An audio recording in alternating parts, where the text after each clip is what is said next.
Hello, Radio Beaverton here with yet another book review. Today's book is Showa Japan, The Post-War Golden Age and Its Troubled Legacy by Hans Berkman. This book is very good. I'm just going to say that right off the bat. It's really good. It's written by someone that had a lot of experience with Japan. I guess I'm just going to say the book really isn't a history as such. It reads more like a personal travelogue or a journal of observations by the author. I suppose, that's what history is, but there's no real analysis. He's not drawing from numerous sources. It's basically just his opinions of living in Japan over 50 years or more. Mr. Berkman here, he moved to Japan, or he was sent there actually on a work assignment in the early 1950s. And basically just stayed on, living on and off in Japan ever since. And basically, to back up, the Showa period. Showa comes from one of the titles of Emperor Hirohito there. After he died in 1989, he got assigned a new name. I believe that's how it works. I'm sure I'll get corrected. And the title he was going by was Showa. And it kind of applies to the time of history that basically his lifespan. His lifespan is the Showa era. When the Showa era is mentioned in Japan, they actually more mean post-World War II to 1989. That's the period of time they mean.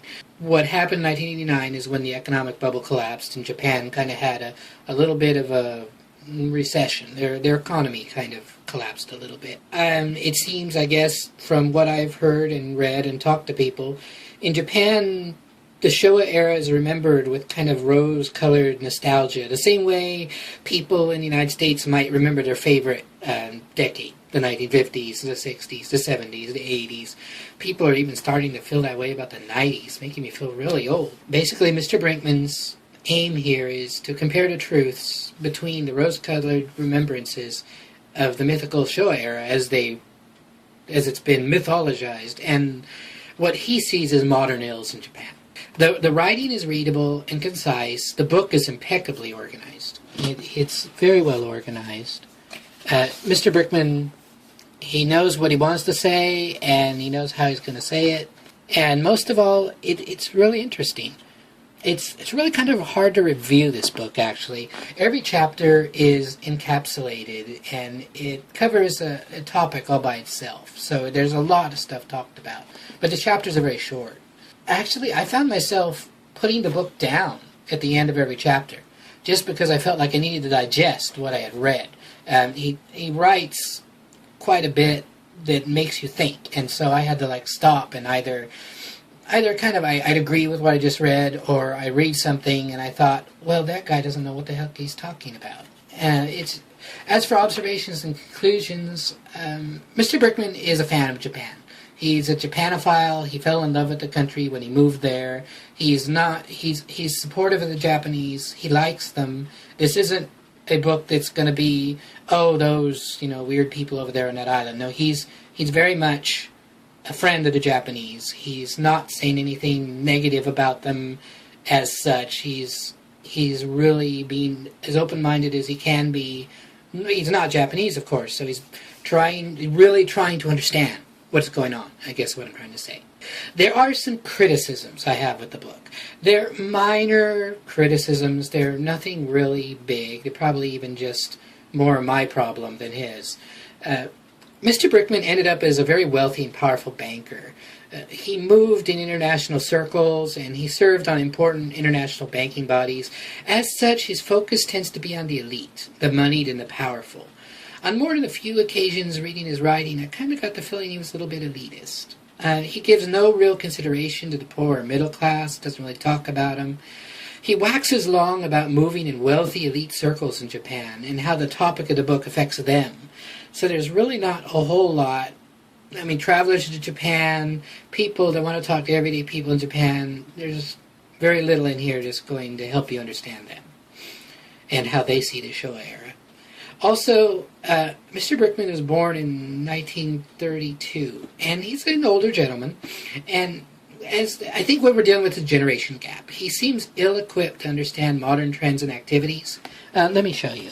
for instance, he goes on and on about how the modern Japanese are infantile and they need to grow up, and they're just, they're acting weird. They're not acting like the Showa people. And he actually has this picture here, obviously of a Japanese cosplayer. I mean, it's just this girl's dressed up. I don't know, it's supposed to be just... But if you can read the comment down here, a walk through Tokyo's Omotesando district in 2006 provides an example of infantile fashions. So Brickman sees modern trends like this, cosplaying, as symptoms of decay, of immorality, of, well, that's why I wanted to point out his age. I mean, I don't think it's Brickman saying, I think it's a generation gap. He's one of the older people you find in any generation that go, oh, the young people, the way they're acting, this whole place is going to go to hell in a handbasket.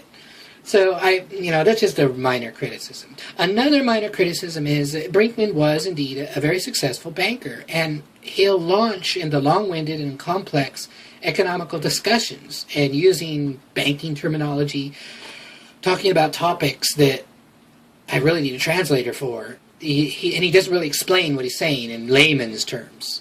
He just kind of blurts out all these things and leaves you wondering, what is he on about? And there's also, through the book, you'll see these gray call-out sections. It almost looks like a textbook.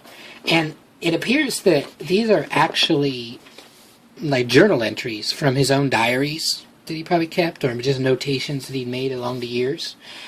And a couple of these make you wonder just how well he understood his adopted culture, because there's one of them where he talks about horror and surprise that this Japanese grandmother really seemed to be trying to give away one of her grandchildren to him. And he was just like having a conniption, because she really, I guess he kept saying, oh, no, you can have the kid, no price, for free. And I guess I think personally it was just an elderly Japanese woman having some fun with the gullible foreigner. But, he really thought she was trying to give away her grandchild, But anyway, these minor quibbles aside, it's really worth a read for everyone interested in Japan. His conclusions are interesting, if not a bit dated. The thought processes that got him there are pretty transparent. He's pretty clear in why he thinks that the modern Japanese need to do certain things. He does. He comes down at the end with conclusions saying Japan needs to do this. He actually does tackle some of the more sticky issues, such as the World War II legacy and the treatment of foreigners in Japan, which has been improving in the last few years. And it's really a good book. So I'm sure, like me, you'll probably nod in agreement half the time with what he's saying, and the other time you'll want to throw the book against the wall and scream how much of an idiot he is. But in my opinion, it's always a good book that can do that. So thank you very much for watching.